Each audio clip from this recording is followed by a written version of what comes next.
喂喂喂，各位街坊鄰里，你有冇試過打開衣櫃，件衫跌出嚟撲親你個頭，定係揾條腰帶揾咗半個鐘，終於揾到，但係已經遲到？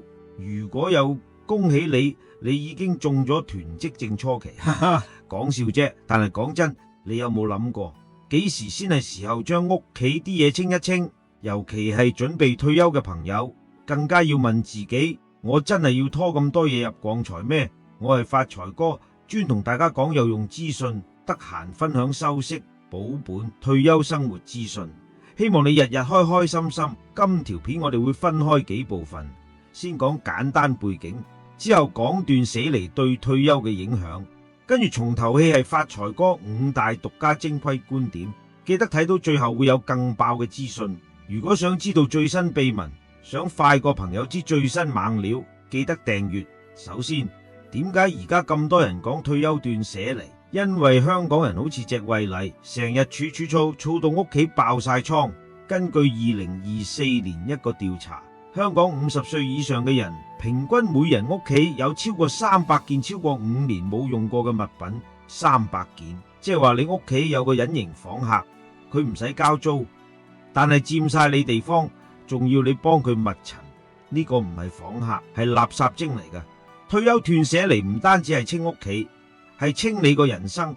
好似換手機前要刪啲舊箱禁，唔刪你新手機永遠話儲存空間不足。人生下半場都係咁，唔清走啲舊嘢，你點裝新嘢落去？好，廢話少講，發財哥今次俾你5大獨家精闢觀點，保證你聽完即刻想翻屋企掉嘢。第一大觀點，大屋係退休最大負資產。唔嬲，我講事實。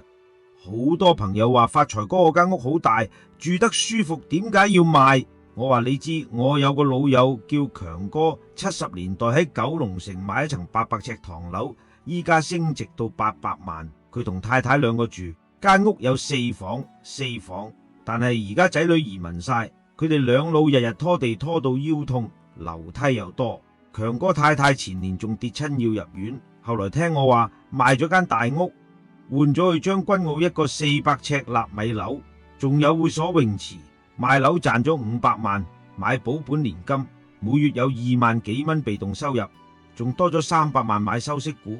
而家佢哋日日游水飲茶。強哥同我講：發財哥，我終於明點解你成日話大屋係棍財版啊哈！佢講笑咁講，但係真係舒服咗好多。所以發財哥獨家觀點一：大屋唔係資產，係維修費加水電費加清潔費3費怪。第二大觀點，多餘嘅車就係流動緊嘅保險費。香港有幾多人退休之後仲要2部車？有個調查話，65歲以上嘅香港人平均每人有1.3部車。點解會有0.3部？因為有啲人架車已經銹蝕咗，計唔清究竟係車定係廢鐵。哈哈，我有個粉絲叫梅姐，退休前有3部車，一部自己揸，一部俾老公，一部俾個仔。但個仔已經去英國讀書，退休之後3部車日日泊喺車位，車位月租加埋要卡9000，一年就10幾萬，賣咗2部，剩低1部電動車，政府仲豁免手3年牌費，賣車攞翻50萬。梅姐話：發財哥，我而家先知原來車位仲貴過架車，所以發財哥獨家觀點2：車唔係代步工具，係燒銀紙工具。第3大觀點，複雜投資係退休隱形殺手。好多老人家仲揸住90年代買嘅終身壽險，話留俾仔女做遺產。但係而家仔女個個自己有錢，根本唔需要你啲保險，仲要每年交幾萬蚊保費。發財哥有個朋友叫龍仔，60歲退休，發現只有6份保單，全部加埋每年要交18萬保費。佢話：發財哥，我退休收入得2萬蚊，點解我要交1.5萬保費？我幫佢逐份保單睇，發現有3份係儲蓄型，回報得2.5%，仲要鎖死30年，即刻退保，攞翻罰20萬現金，買咗全球債券 F 加高息股組合，年息有6.8%，每個月多咗600被動收入。龍仔而家同我講：發財哥，我終於唔使再驚交唔起保費啦。所以發財哥獨家觀點3：退休投資只有2個字簡單，唔簡單就係同保險經紀食飯。第4大觀點，閒置物品係貶值最快嘅收藏品。你屋企有冇部20年冇彈過嘅吉他？有冇架10年冇踩過嘅單車？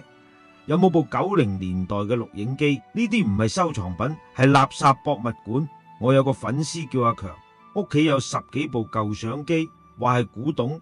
我話強哥，你知而家二手市場呢啲相機一部賣頭300，佢唔信，上 Carousel 放賣，3日賣晒，賺咗發8000。佢話發財哥，我原本以為係全家之寶，原來係全家垃圾。所以發財哥獨家觀點4，一樣嘢超過1年冇用就係垃圾着咗古董衫。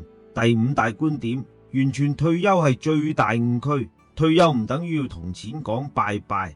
好多朋友一退休就話我唔使再做嘢，結果3年後儲蓄見底。發財哥獨家觀點5，退休要半退休，即係話保持一條細細嘅收入河流。好似我之前講過嘅強哥，賣咗大屋細屋租出去，每月有份15000租金，佢同太太淨係使貨12000生活費，多出嚟嘅錢用嚟去旅行。強哥話發財哥，我而家先明退休原來係換一種方式賺錢，所以記住退休唔係停工，係換工。講完5大觀點，發財哥再俾你9個實用斷捨離技巧，保證你即刻實行。第一，唔好一口氣做晒，每日用10至30分鐘清一個抽屜就夠，好似食飯咁，一啖啖咁食，唔使一口刷晒。第二，由簡單嘅開始，先清雪櫃、舊報紙、過期藥品呢啲冇感情負擔，清完即刻有成功感。第三，停止買，新嘢入屋前問3問，真係需要用得上，有冇位放，仲可以同親友講我生日唔要禮物，要你嚟飲茶就夠。第四，請專業人士幫手，香港有好多整理師，1小時300至500蚊，佢哋幫你計劃搬嘢、捐贈、超值。第五，4箱分類法，保留箱、贈送箱、出售箱、丟棄箱，好似打波咁，入錯籠就 game over。第六，猶豫箱大法，4唔得嘅嘢放晒入去，寫個日期，3個月後再睇，9成你會問點解我當時要留呢啲。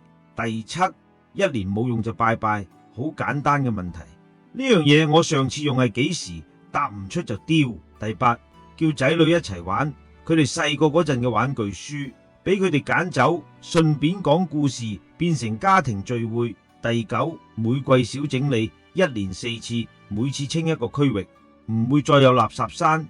最後，發財哥想同你講，斷捨離唔係丟嘢，係俾未來騰位，好似手機刪咗舊相，先至有位影新相。人生都係咁，丟咗啲唔再需要嘅，先至有位裝新嘅快樂。今日講咗咁多，希望你哋聽完即刻行動，記得訂閱、讚好、分享俾你嘅老友。下次想睇更早，記得訂閱，唔好俾老友快過你知。祝大家生活愉快，身體健康，拜拜。